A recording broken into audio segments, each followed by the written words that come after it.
enciclopedia.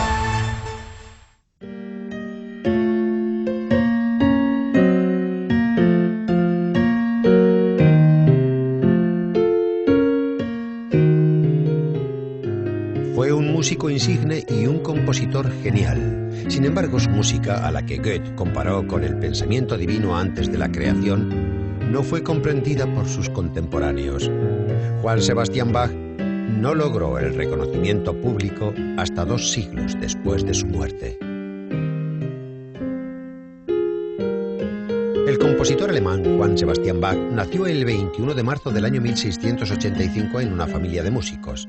En su Turingia natal había tantos organistas, directores de orquesta y compositores llamados Bach que el apellido casi había llegado a ser sinónimo de músico.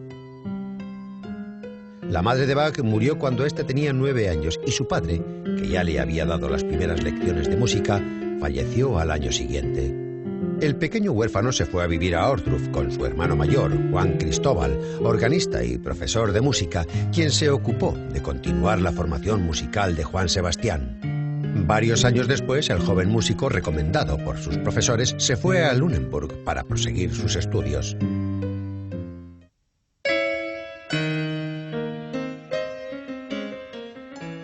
Durante el viaje, el joven visitaba todas las capillas que encontraba a su paso para observar los órganos, en los que estaba cada vez más interesado.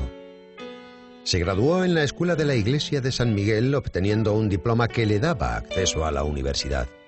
Pero el joven músico, ante la imposibilidad de cursar estudios universitarios porque tenía que ganarse la vida, dedicó todas sus fuerzas a la interpretación y a perfeccionar su técnica.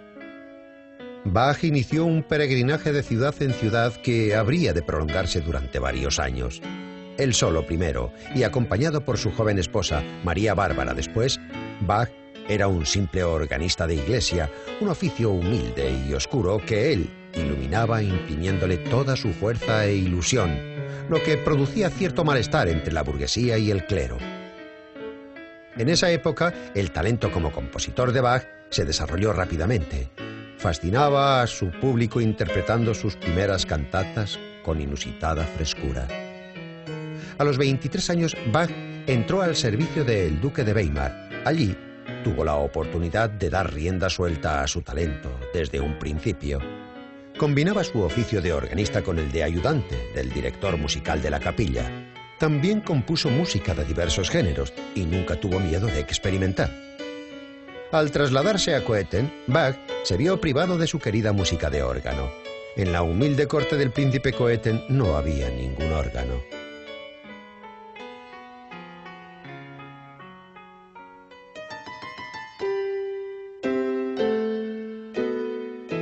Allí fue donde Bach compuso sus famosas obras para clavecín, entre ellas el Clavecín bien temperado. Sus preludios y fugas eran revolucionarias en la música de su época. Tras la muerte de su esposa, Bach intentó en vano conseguir un puesto de organista en Hamburgo. El compositor se vio obligado a permanecer en Coeten. Al cabo de un año contrajo matrimonio con Anna Magdalena Wickeln. Esta mujer, poseedora de una bonita voz, habría de ser madre de 13 hijos y se convirtió en la fiel esposa y magnífica compañera del gran compositor. El sueño del compositor de abandonar la tediosa ciudad de Coeten no se hizo realidad hasta 2 años más tarde. Bach aceptó la oferta del Consejo de la ciudad de Leipzig y se incorporó como cantor o director de música de la Escuela de Santo Tomás. Desafortunadamente, sus tensas relaciones con uno de los magistrados limitaron su creatividad. Ansiando independencia, Bach decidió buscar empleo en la corte sajona. Lo consiguió en el año 1736. Pero ese puesto nunca le dio al compositor la ansiada independencia.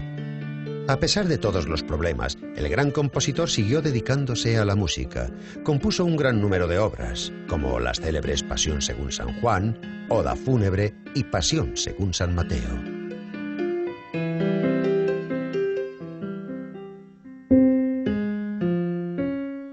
La última década de su vida, Bach apenas salió de casa.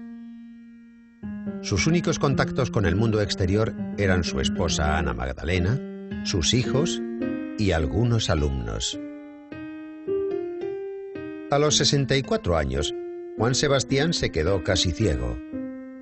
Incapaz de escribir su música, se la dictaba a su esposa o a su yerno.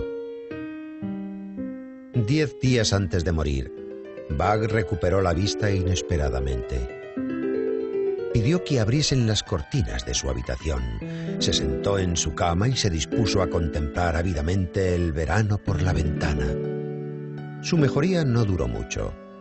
Bach estuvo varios días inconsciente y el 28 de junio del año 1750 anunciaron: el señor Juan Sebastián Bach ha dejado este mundo.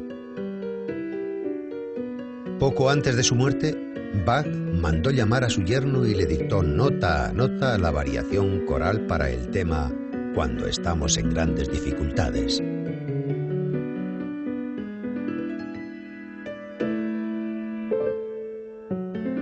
Después cambió de idea y le pidió que tachase ese título y escribiese otro: Ante tu trono me presento.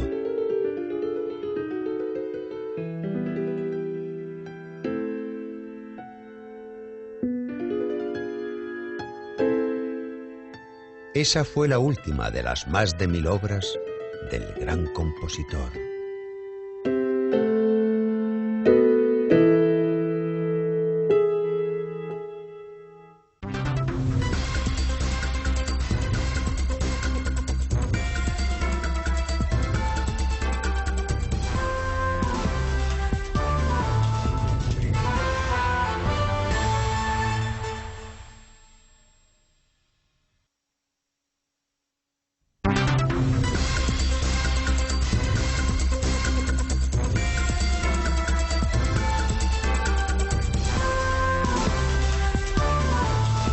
Canal Enciclopedia.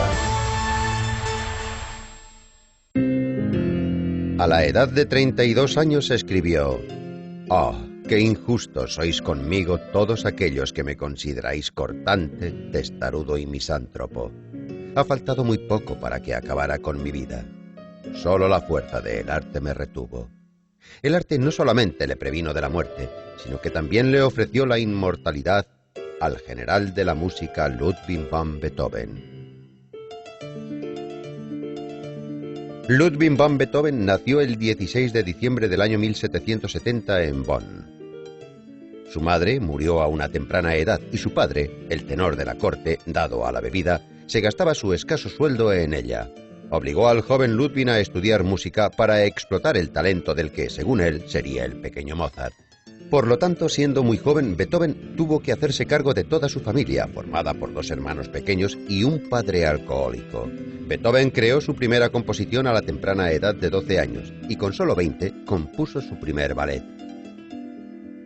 Beethoven nunca obtuvo una educación sistemática, pero su receptiva, de una naturalidad brillante, y sus magníficas improvisaciones al piano llamaron la atención de las mejores familias de Bonn, quienes apoyaron económicamente al joven talento. Según las declaraciones de algunos de sus contemporáneos, era un joven presumido, pero era amable y amigo de sus amigos. En el año 1792, gracias a su talento, consiguió un protector que le financiara su viaje y sus estudios en la ciudad de la música europea. En Viena, Beethoven se unió al círculo de músicos principiantes y con posibilidades económicas y músicos profesionales. Sus primeras composiciones, en algunos aspectos, seguían los cánones del siglo XVIII, aunque de vez en cuando se revelaban en sus partituras algo de romanticismo y rebeldía. En sus composiciones, las normas habituales se rompían con descaro y creaban una atmósfera que reflejaba una arbitrariedad agresiva a los oyentes. Haydn le dijo una vez al joven compositor: «A pesar de tu increíble talento, siempre habrá algo diferente en tus composiciones, puesto que eres un poco sombrío y extraño». Poco a poco, el joven agradable fue convirtiéndose en un hombre de mal carácter, capaz de lanzar insultos a cualquier miembro de la orquesta. Pero existe una razón que explica tal cambio. A los 26 años, Beethoven comenzó a quedarse sordo. La enfermedad avanzaba de forma gradual. Al principio, se manifestaron unos pitidos en los oídos y luego pasaron a ser una dificultad para distinguir los tonos altos de los bajos. Beethoven cayó en la desesperación. Estaba avergonzado de su discapacidad y temía despertar la lástima de los demás. Ludwig pasó a ser una persona negativa y severa. A veces llegaba a ser vasto y muy poco diplomático, pero consiguió ocultar su enfermedad durante 10 largos años. El hecho de que a veces contestara a destiempo se achacaba a su actitud áspera y a su ya conocida abstracción del mundo. En el verano del año 1802, en los suburbios silenciosos de Viena, Beethoven compuso el Testamento de Heiligenstadt, unas confesiones de un músico atormentado por su enfermedad. No obstante, Beethoven era lo bastante fuerte como para controlar su destino. Escapó del mundo real y se adentró en su propio mundo, un mundo formado por sus propios sonidos, un mundo en el que la vida real le pasaba de largo. Haciendo frente al eterno silencio, Beethoven creó sus composiciones maestras, la sonata de Kreutzer, una obertura a la tragedia Coriolano, canciones a la poesía de Goethe y sonatas de piano como Waltein y Appassionata. En el año 1803, su tercera sinfonía, o Heroica, fue el comienzo de lo que Beethoven denominaba una nueva tendencia. El compositor nunca se casó. Muchas mujeres le rechazaban.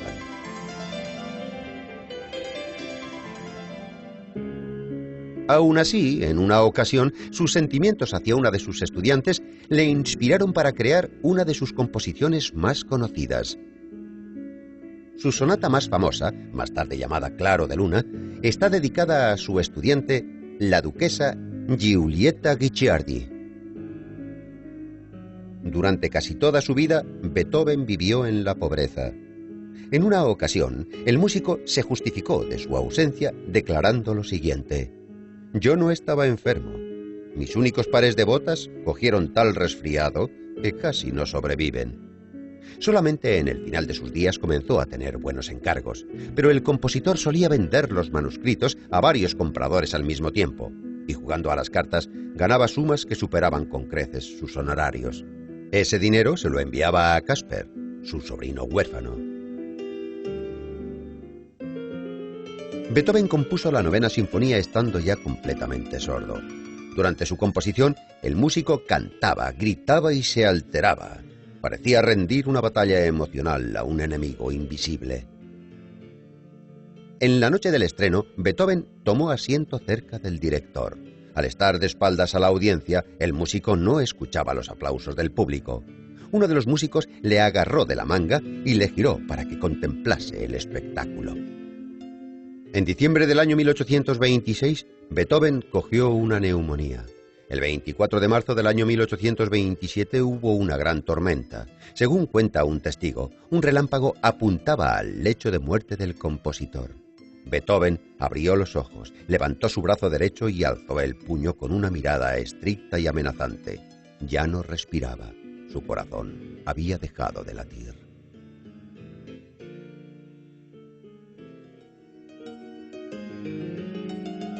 El escritor Romain Rolland decía que Beethoven ha sido la fuerza más heroica del arte. Era el mejor de los amigos para aquellos que sufrían y luchaban.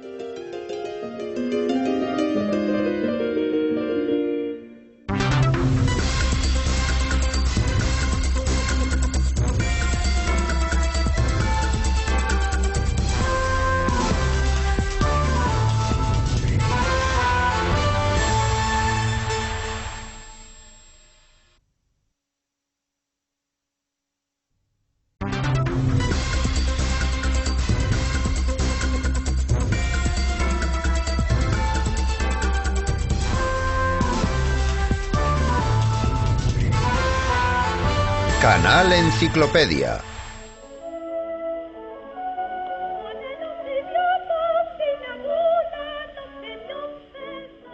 En el año 1853, un famoso compositor decía que había conocido a un hombre cuya misión era convertirse en el portavoz perfecto de esa época, un hombre que poseía una maestría que no surgiría de la tierra a través de unos tímidos retoños, sino que en tan solo un instante florecería por completo. Estas palabras pertenecen al famoso compositor Robert Schumann. Sus elogios iban dirigidos a otro compositor que no fue del todo reconocido en su época, su nombre Johannes Brahms. El hecho de que Brahms fuera un músico aventajado se debe a que nació en una familia de músicos. Esto determinaría su futuro como artista. Su primer profesor fue su padre, un contrabajista. Cuando el joven Brahms tenía 10 años, tuvo que empezar a trabajar. Formó parte de prestigiosos conciertos e incluso comenzó a preparar un programa para realizar una gira por América. Pero Kösel, su maestro de piano, convenció a los padres del chico para que el aventajado joven recibiera clases del gran maestro de la composición Eduard Marxen. Muy pronto Marxen se percató del talento de Brahms y comenzó a compararle con el difunto Mendelssohn. Marxen decía a sus amigos que un maestro se había ido porque otro, con más talento, había venido a ocupar su lugar. El padre de Johannes permitió a su hijo continuar con los estudios si trabajaba por las noches, tocando el piano en restaurantes, bares e incluso burdeles de Hamburgo, o impartía clases de música. Brahms informaba a sus pupilos de su tremendo agotamiento. En los bares en los que trabajaba podía llegar a interpretar a Beethoven en vez de música de baile, ya que el estado de los marineros no les permitía diferenciar la melodía. Johannes fue un joven enfermizo, sufría dolores de cabeza y tenía un carácter reservado. El mundo de la música sustituía a todo y a todos. En el año 1853 hizo una gira europea con el violinista húngaro Ed Remevi. El programa incluía varias piezas de música húngara y algunas composiciones de Brahms. En Weimar los músicos visitaron a Franz Liszt y en Düsseldorf Brahms entabló amistad con Robert Schumann. Al día siguiente de conocerse, Schumann anotó en su diario: «Visita de Brahms, el genio». La mujer de Schumann también anotó la fecha del día en que Dios les trajo un virtuoso de la música con el rostro de un hombre de 30 años. Para referirse al compositor de Hamburgo, ella le llamaba el mensajero de Dios. Ella fue su más leal animadora y Johannes llegó a sentir algo especial por ella, porque a su lado era mejor y más noble. Clara era esposa, una gran compositora, madre de 6 hijos, una notable pianista y además una mujer bella y sofisticada. Durante el resto de sus días Brahms sería presa del encanto de esta extraordinaria mujer. Pero ella era la esposa de alguien a quien él respetaba. Brahms fue considerado en el hogar de los Schumann no solo como un discípulo, sino también como un hijo. Johannes residió en su casa hasta la muerte de Robert Schumann en el año 1856. Después del funeral, Brahms comprendió que necesitaba soledad y libertad de creación. Dejó el hogar de los Schumann, pero Clara seguiría siendo su más fiel animadora hasta el fin de sus días.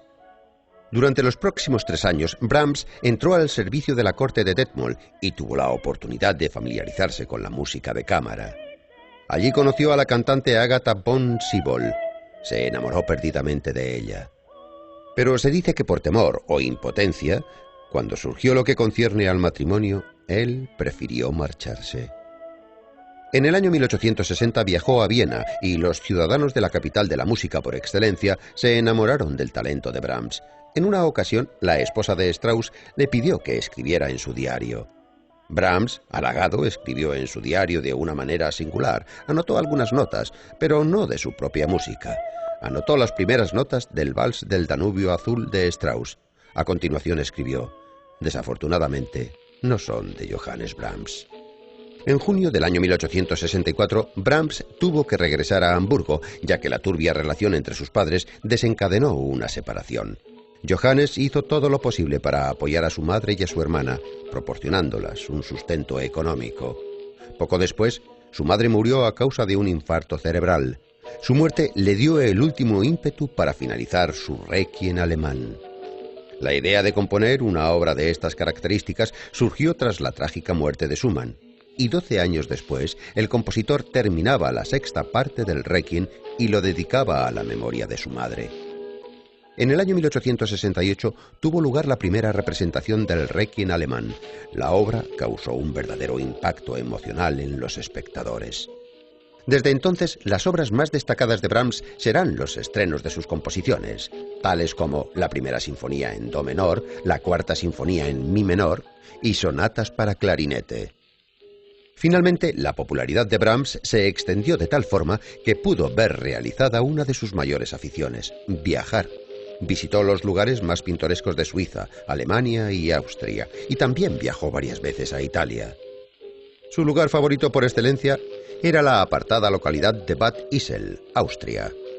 Allí se encontraba cuando en el año 1896 recibió la noticia de la muerte de Clara Schumann, la mujer con la que había entablado una relación tan especial. En un año Brahms falleció. En su trabajo Brahms era inseguro y perfeccionista. Una muestra de ello es que tardase tantos años en acabar su primera sinfonía. Además, Brahms arrojaba al fuego con frecuencia nuevas composiciones que no estaban a la altura de sus exigencias. Como compositor romántico, veneraba a Beethoven y también admiraba a los compositores de la época clásica como Mozart.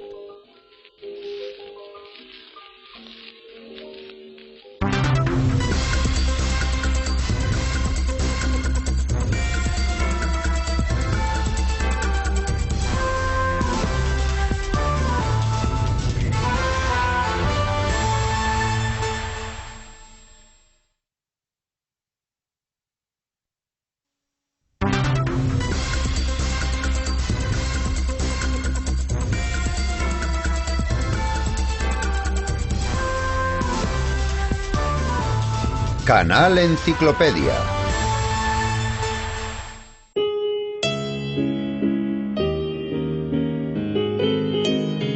De origen varsoviano, polaco de corazón, ciudadano del mundo por su talento, vivió una vida muy corta pero intensa y murió en lo más alto de su carrera. Sus contemporáneos le llamaban el alma del piano. El nombre de este famoso compositor y pianista es Federico Chopin. Nació el 1 de marzo del año 1810 en un pueblo cerca de Varsovia. Su madre era de una familia de aristócratas polacos y su padre era un emigrante francés que trabajaba como profesor de literatura. El sonido del violín, la flauta y el piano era algo habitual en la casa de Chopin. Pero el pequeño Federico, cuando aún no sabía ni hablar, lloraba cada vez que escuchaba una melodía. Sus padres pensaron que el sonido le irritaba, pero al parecer el bebé derramaba lágrimas de impresión. Cuando Federico tenía 5 años aprendió a tocar alguna pieza sencilla al piano. Con 6 años, el conocido músico Wojciech Siunej comenzó a enseñarle. Su primera actuación como pianista fue en Varsovia. En consecuencia, el pequeño comenzó a ser invitado a los salones de la aristocracia polaca. Le llamaban el pequeño Chopin y siempre comparaban su talento con el de Mozart. A la edad de 12 años, el joven virtuoso era, si no el mejor, uno de los mejores pianistas de Polonia. Para él no existían las dificultades técnicas. A pesar de que tenía unos dedos bastante largos, el chico ideó un aparato para alargarlos aún más. El artefacto le causaba enormes dolores, pero el joven Chopin no se lo quitaba ni para dormir. Como resultado, el joven pianista consiguió tocar 1,5 octavas mientras que los demás músicos solo podían tocar 1.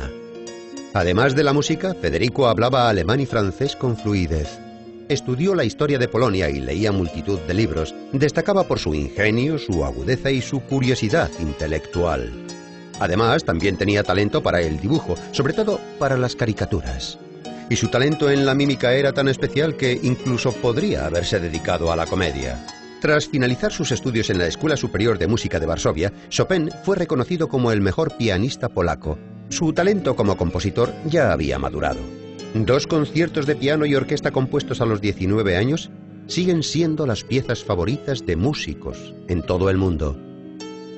En el año 1830, Chopin decidió emprender una gira por Europa. Se llevó consigo un puñado de tierra polaca como símbolo de que volvería a su hogar, pero al parecer esa fue la última vez que estuvo en Polonia.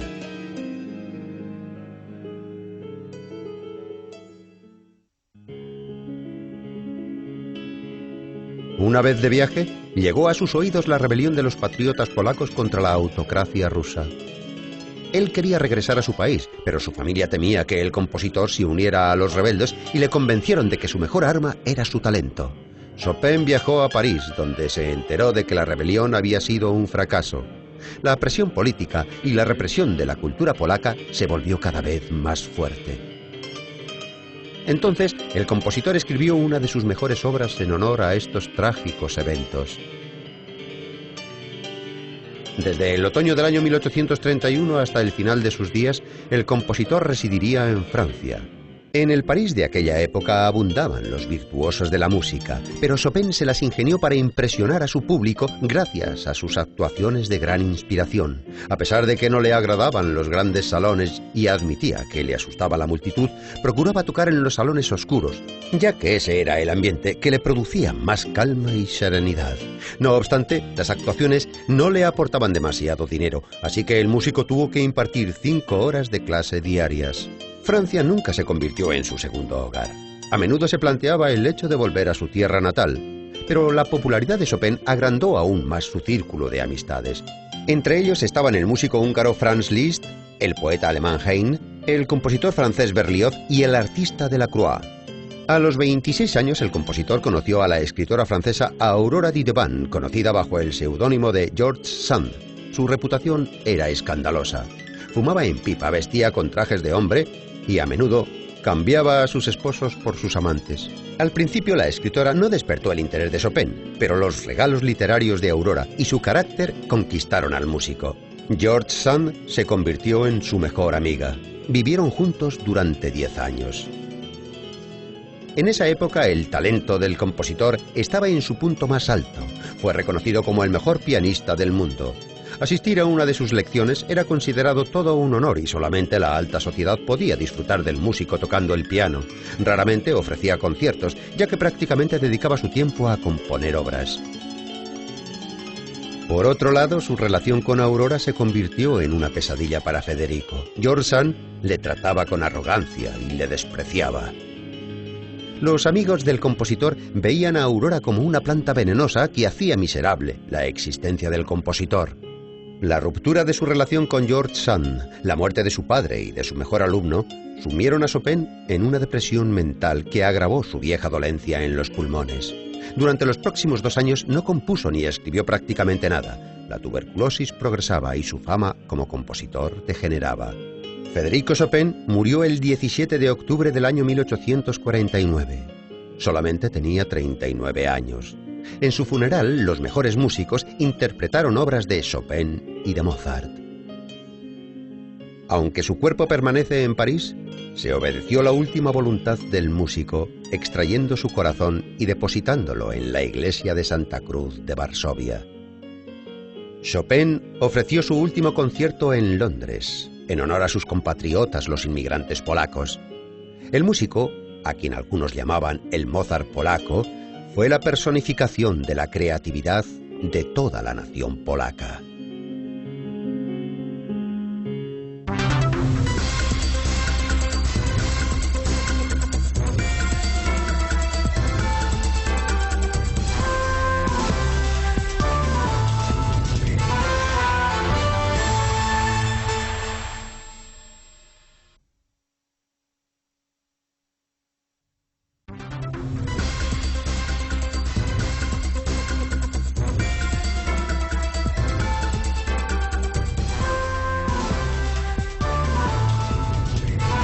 Canal Enciclopedia.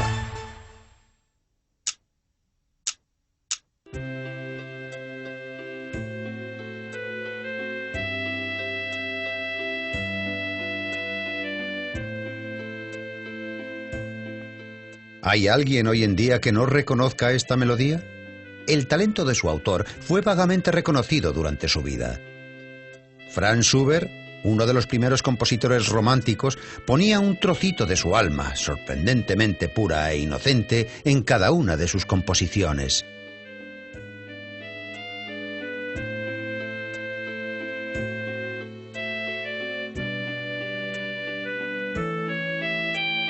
Schubert.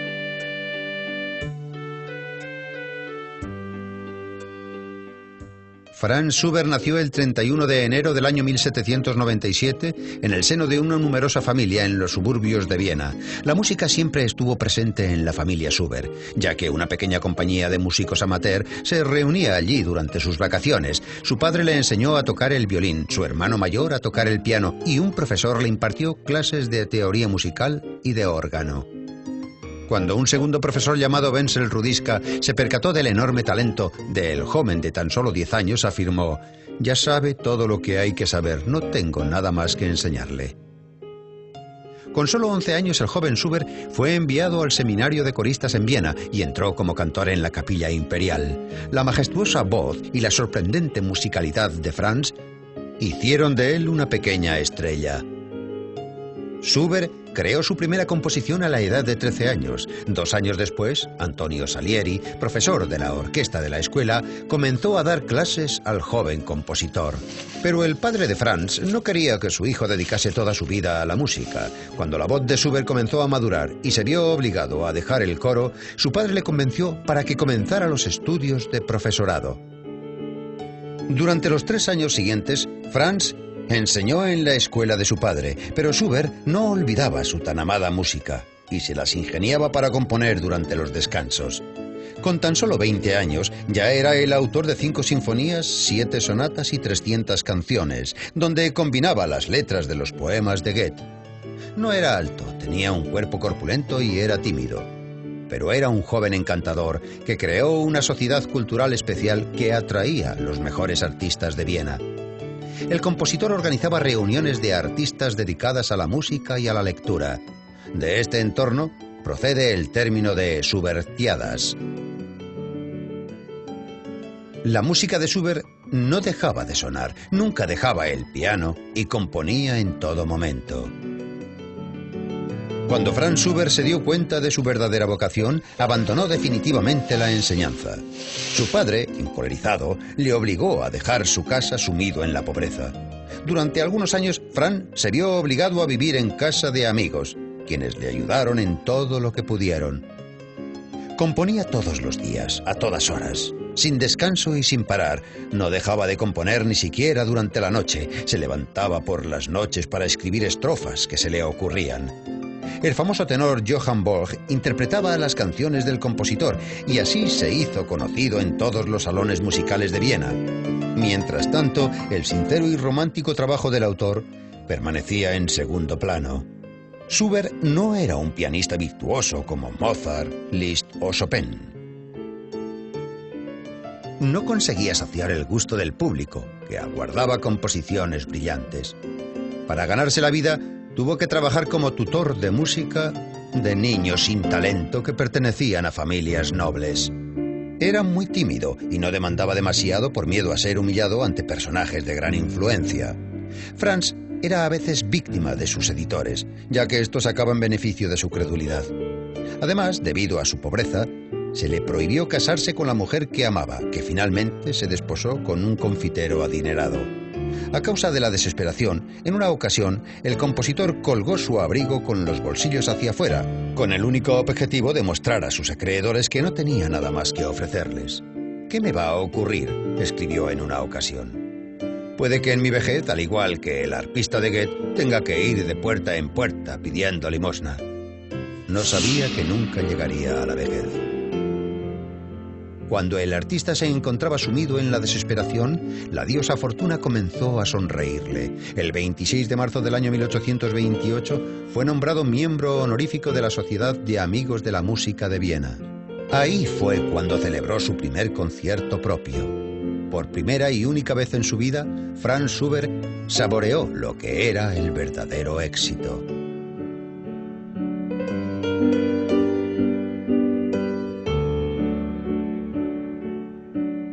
Pero su salud se veía debilitada por los años de privaciones. Schubert cayó muy enfermo.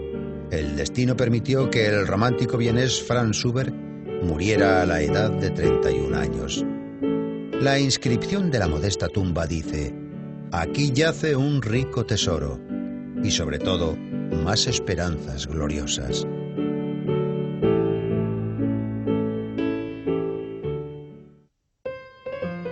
El legado creativo de Franz Schubert es inmenso. 16 óperas, 22 sonatas, 9 oberturas, 22 cuartetos, 9 sinfonías y más de 600 canciones. Pero ninguno de sus mayores trabajos fue interpretado cuando el autor vivía. La séptima y octava sinfonía no fueron terminadas. La partitura de la octava sinfonía la encontró Robert Schumann 10 años después de la muerte del compositor, denominada La Inconclusa. La octava sinfonía solamente fue interpretada por primera vez en el año 1865.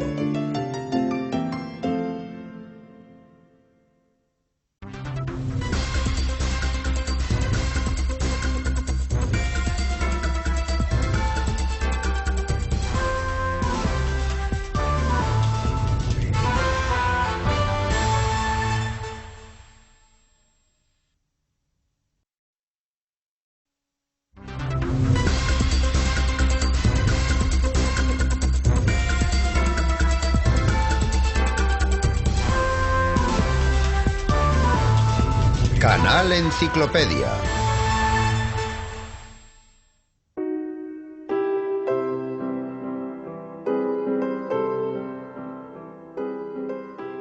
Su vida fue como una novela de misterio, comenzando su carrera con un duelo musical contra su padre. La vida del rey del vals finalizó con un intento de reconstruir su genealogía. Así fue como el compositor austríaco Johann Strauss recorrió la historia.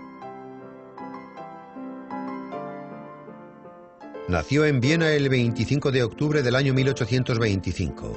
Tradicionalmente, el primogénito debía llevar el nombre de su padre. Johann Strauss padre era compositor, director y violinista. Sus amigos le conocían como el Moro, no por su apariencia, sino por la envidia que tenía a sus competidores. Strauss padre amaba la competitividad incluso con sus propios hijos. Desobedeciendo a su padre, el pequeño Johann comenzó a cantar en una capilla y tomar lecciones de violín y piano en secreto. Más de una vez fue castigado por ello. Respetando la voluntad de su padre, Johann comenzó a estudiar en la Universidad Politécnica, pero pronto fue expulsado por cantar en la clase de matemáticas. Johann Strauss hijo no concebía una vida sin la música. Con solo 6 años, compuso su primer vals y a los 18 años creó su propia orquesta. Debutó el 15 de octubre del año 1844 y causó una gran sensación. Algunos de los valses se interpretaron hasta 19 veces. Ni Strauss padre, que fue el creador del vals vienés, había llegado a tener tanto éxito. Los titulares de los periódicos señalaban: «Buenas noches, señor Strauss padre. Buenos días, señor Strauss hijo». Ahí fue cuando el joven Johann, de tan solo 19 años, se convirtió en el mayor adversario de su padre. Con el comienzo de la Revolución del año 1848, padre e hijo se posicionaron en bandos literalmente contrarios. Strauss hijo se alistó como soldado en la Guardia Nacional e interpretó el himno de la Revolución Francesa, la Marsellesa. Su padre compuso un vals en honor a los opresores de la revuelta de Viena y gradualmente fue perdiendo la simpatía del público. Un año más tarde, Strauss padre moría a consecuencia de la escarlatina. La Orquesta de Viena, dirigida por Strauss padre, eligió como nuevo director al joven Johann. Aquí comenzó la gran fama del agraciado, encantador y jovial compositor. Strauss componía su música con una facilidad asombrosa. Podía componer un vals en menos de 2 horas. Componía en el tren, en un viaje, a primera hora de la mañana, a altas horas de la noche. Si no encontraba papel donde poder realizar sus anotaciones, Johann escribía sus melodías en sus puños, en servilletas de restaurante o incluso en las sábanas o en la funda de la almohada. En poco tiempo fue admirado por todo el mundo y comenzó a crear melodías de música bailable que hoy en día se denominarían como hits. Debido a su intensa actividad, a la temprana edad de 28 años, a Johann Strauss se le acumulaba el trabajo. Sus hermanos Joseph y Edward se encargaron de la dirección de la orquesta, y así la familia Strauss pasaría a ser una de las familias más conocidas en la historia de la música. En el año 1854, la Compañía Ferroviaria de San Petersburgo solicitó los servicios de Strauss. La compañía rusa quería aumentar la demanda y pidieron al compositor que ofreciera 6 conciertos semanales en el lujoso vestíbulo de la estación de Pavlovsk. En mayo del año 1856, Strauss comenzó con una de sus 11 temporadas bajo los cielos de Rusia. Capturó al público desde la primera actuación con la interpretación de sus valses y sus polkas. El propio Strauss fue capturado por los encantos de Olga Smirnitska, una de las primeras compositoras femeninas rusas. Durante un tiempo se vieron en secreto, se mandaron cartas de amor e incluso se comprometieron en matrimonio, pero los padres de Olga no consintieron que su hija se casase con un músico. Strauss buscó consuelo en Henrietta Treves y contrajo matrimonio con ella. La ex cantante de ópera era 8 años mayor que el compositor, era una mujer muy experimentada y tenía 7 hijos. Henrietta trataba a Strauss como un hijo más. Le diseñaba y le amueblaba las casas y le acompañaba en todos sus viajes. Gracias a su ayuda, Strauss llegó al corazón de los habitantes de París, Londres y Nueva York. Además, Se ganó el título de El Rey del Vals y compuso cuentos de los bosques de Viena, El Danubio Azul, La vida de un artista y Voces de primavera. Además, siguiendo el consejo de su esposa, abandonó la dirección de la música de la corte, comenzó a componer operetas y aumentó sus ingresos considerablemente. Pero tras la muerte de su esposa y el fracaso de su segundo matrimonio, apartaron a Strauss de la lujosa vida a la que estaba acostumbrado.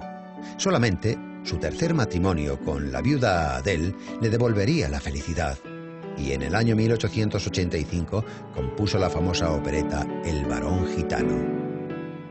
Johann Strauss pasó los últimos 10 años de su vida en su mansión. Solía dedicar su tiempo a jugar al billar con sus amigos. Falleció en el año 1899 a causa de una neumonía. Fue enterrado en el cementerio central de Viena junto a Brahms y Schubert.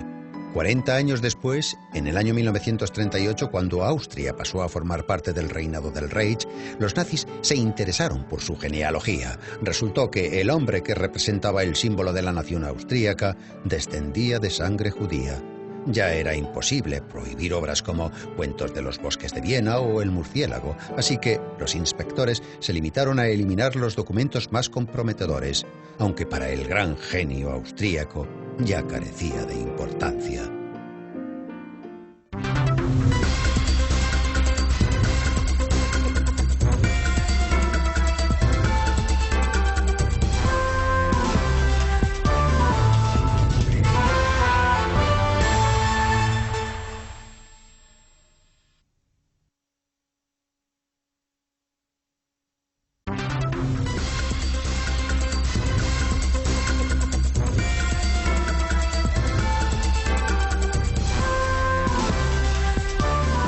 Canal Enciclopedia.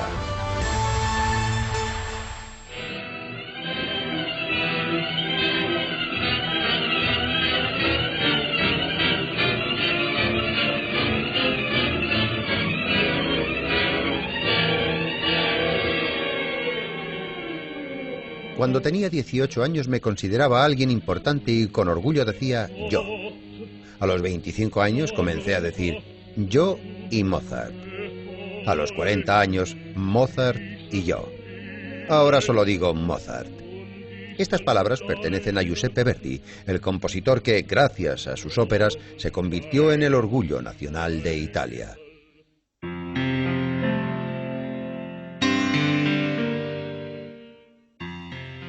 Giuseppe Fortunino Francesco Verdi nació el 10 de octubre del año 1813 en la localidad de Roncole, en la provincia de Parma. A los 10 años, el joven ya tocaba el órgano en la iglesia local.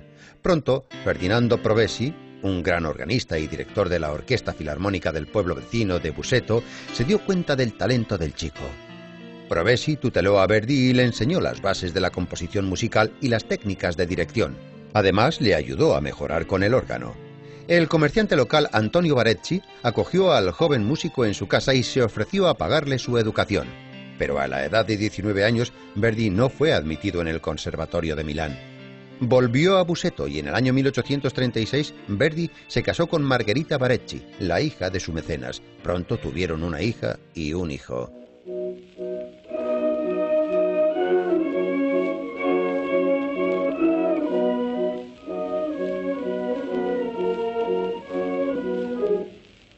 Más adelante, Verdi recibió lecciones del famoso músico Vincenzo La Vigna, quien consiguió que Verdi acudiera de forma gratuita a la Scala y a conciertos y ensayos en la Sociedad Filarmónica. En uno de los numerosos ensayos a los que asistió, el director de la obra no apareció. Verdi estaba sentado observando cuando le pidieron ayuda. Más adelante, el compositor declaró: «Recuerdo muy bien las burlas irónicas de todos los músicos. Con mi cara de jovencito, mi cuerpo esmirriado y mis ropas de pobre, no infundía demasiado respeto, pero después del ensayo todo el mundo me adulaba. Desde entonces me hice cargo de la dirección». Además de eso, Verdi tuvo su primera ópera de encargo. Oberto fue llevada al escenario de la Scala, con gran éxito, en el año 1838. Pero pronto el compositor sufrió un duro golpe emocional. Verdi perdió a su hija, a su hijo y a su amada esposa a uno detrás del otro. Y entre todos estos tormentos, decía Giuseppe, tengo que terminar una ópera cómica. No es de extrañar que el que había sido rey por un día fuese abucheado por la audiencia. El músico se encontraba aturdido y no quería volver a componer música nunca más, pero el director de la Scala le entregó el libreto de la ópera Nabucco. Trataba sobre la historia del rey Nabucodonosor. A Verdi le inspiró el texto de los coros y los hebreos cautivos. Así, el compositor consiguió superar sus miedos. El éxito del estreno restableció el buen nombre del compositor. Cuando toda Italia luchaba contra la opresión de Austria, los coros de Nabucco se convirtieron en el segundo himno nacional. Según sus propias palabras, el compositor trabajó como un esclavo durante los siguientes 8 años, en los que compuso 12 óperas. Entre ellas tenemos Il Lombardi, la cual consolidó la reputación de Verdi como patriota, y Hernani, obra que le hizo conocido fuera de Italia. Además, el compositor estaba inmerso en el movimiento revolucionario en Milán y en Roma, cuando en el año 1848 se proclamó la República en Italia. En el año 1851 se estableció en la finca de Santa Ágata con la cantante Giuseppina Strepponi. La cortejó durante 10 años hasta que la cantante accedió a casarse con él. Su mujer le sugirió que residieran en el campo para que Verdi compusiera sus obras cerca de la naturaleza, algo sin duda muy saludable y acertado. Entre los años 1851 y 1853, Verdi compuso sus obras maestras: Rigoletto, basada en el drama de Víctor Hugo; El rey se divierte; Il Trovatore, basada en un melodrama romántico español; y La Traviata, basada en la novela de La dama de las camelias, escrita por Alexander Dumas hijo. Después, debido al encargo que recibió de la Ópera de El Cairo, con la colaboración de Antonio Ghilancioni, autor del libreto, Verdi compuso otra de sus piezas maestras, Aida. El estreno de la ópera aconteció durante la apertura del Canal de Suez. Las colaboraciones con el libretista Arrigo Boito también resultaron muy fructíferas. En el año 1887 ya se representaba la ópera Otello. A los 80 años de edad, Verdi consiguió superar los prejuicios de componer una comedia musical y compuso la ópera Falstaff, basada en Las alegres comadres de Windsor, una obra de Shakespeare. En el año 1889 Verdi se convirtió en senador. Compró un terreno y construyó una casa para músicos ancianos. Más tarde, dijo que esa había sido su mejor obra. Mientras celebraba su 85 cumpleaños, Verdi admitía melancólicamente: «Mi nombre huele a la época de las momias. He perdido el tiempo pronunciando mi nombre entre dientes». Giuseppe Verdi murió en el año 1901. El país de Italia lloró la muerte del artista. Durante su funeral se representó parte de su obra Nabucco. Esta composición fue la primera en sonar cuando los conciertos en la Scala se reanudaron tras la Segunda Guerra Mundial. En Busseto, desde el año 1961, se lleva a cabo un concurso de voces llamado Las Voces de Verdi.